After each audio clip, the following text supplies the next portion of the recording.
సామెతల గ్రంథము 28వ అధ్యాయము 9వ వచనం ఇక్కడ ఇలా రాయబడింది, ధర్మశాస్త్రమును వినబడకుండా చెవిని తొలగించుకొని వాని ప్రార్థన హేయము. అంటే బైబిల్ ఏం చెప్తుంది? ధర్మశాస్త్రము వినబడకుండా చెవిని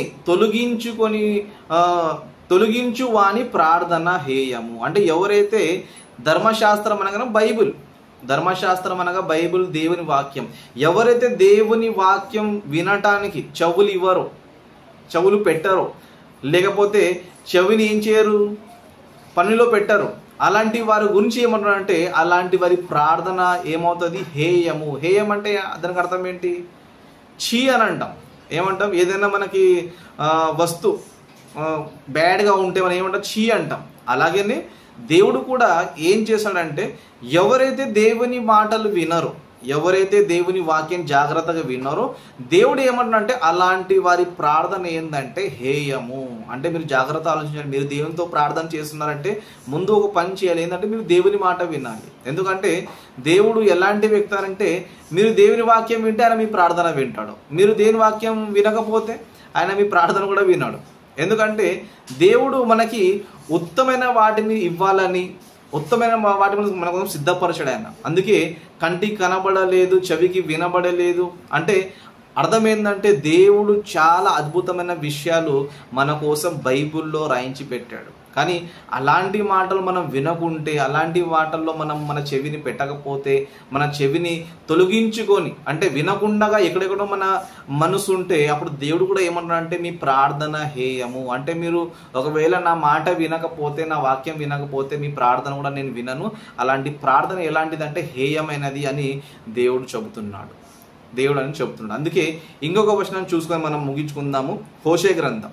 ఓకే, హోషే గ్రంథము 4వ అధ్యాయము 6వ వచనం. హోషే గ్రంథము 4వ అధ్యాయము 6వ వచనంలో అందులో ఇలా రాయబడింది, నా జనులు అంటే మనం అందరం కూడా దేవుని జనులు.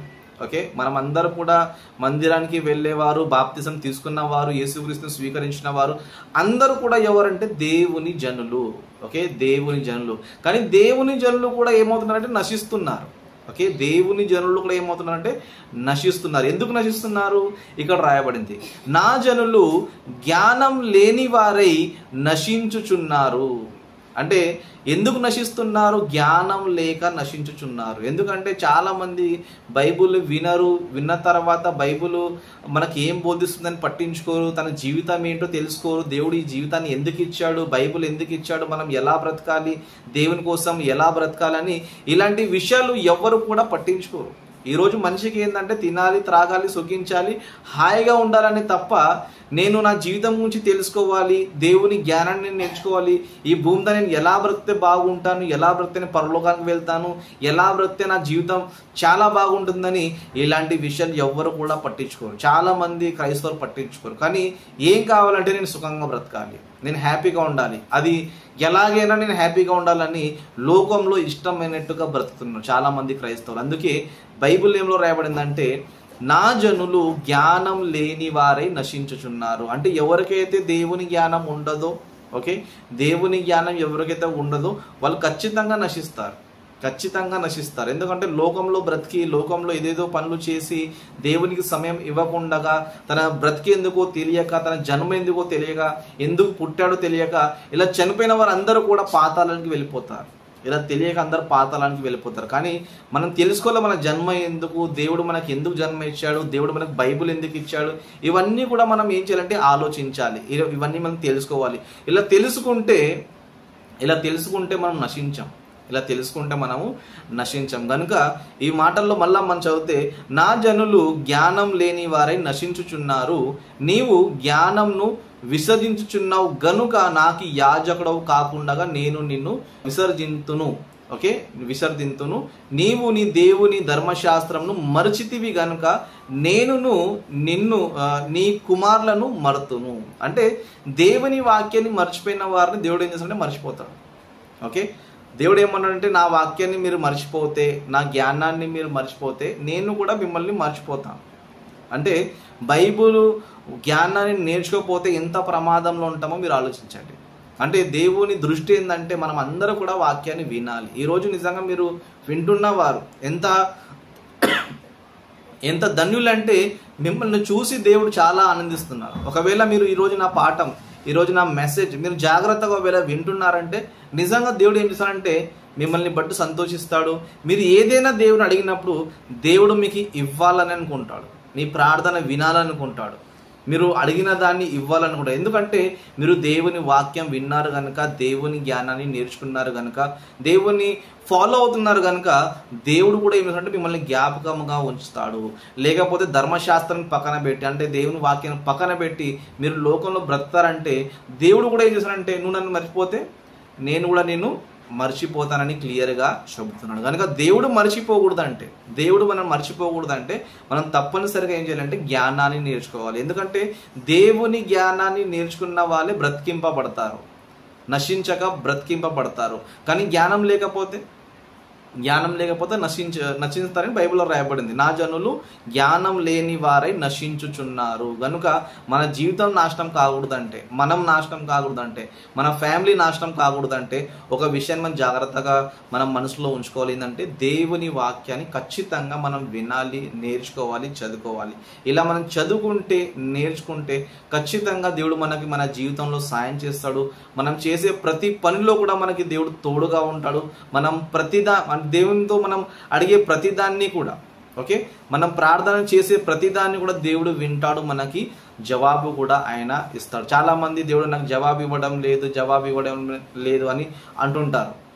అంటే దేవుడు నా ప్రార్థన వినటం లేదు అని అంటుంటారు. అలాంటి వారికి ఇచ్చిన సమాధానం ఏంటంటే నువ్వు దేవుని వాక్యం వినటం లేదు కనుక, దేవుని వాక్యాన్ని నేర్చుకోవడం లేదు కనుక దేవుడు కూడా నీ ప్రార్థన వినటం లేదు. కనుక ఇన్ని రిఫరెన్స్లో మనం ఏం నేర్చుకున్నామంటే దేవుని ఒక ఫోకస్, దేవుని యొక్క ఆలోచన ఏంటంటే దేవుని ఎవరైతే ప్రేమిస్తారో వారి కోసమే బైబిల్ సిద్ధపరిచాడు, వారి కోసమే దేవుని జ్ఞానాన్ని సిద్ధపరిచాడు. కనుక ఈ సిద్ధపరిచిన జ్ఞానాన్ని ఎవరైతే వింటారో దేవుడు వారి ప్రార్థన వింటాడు.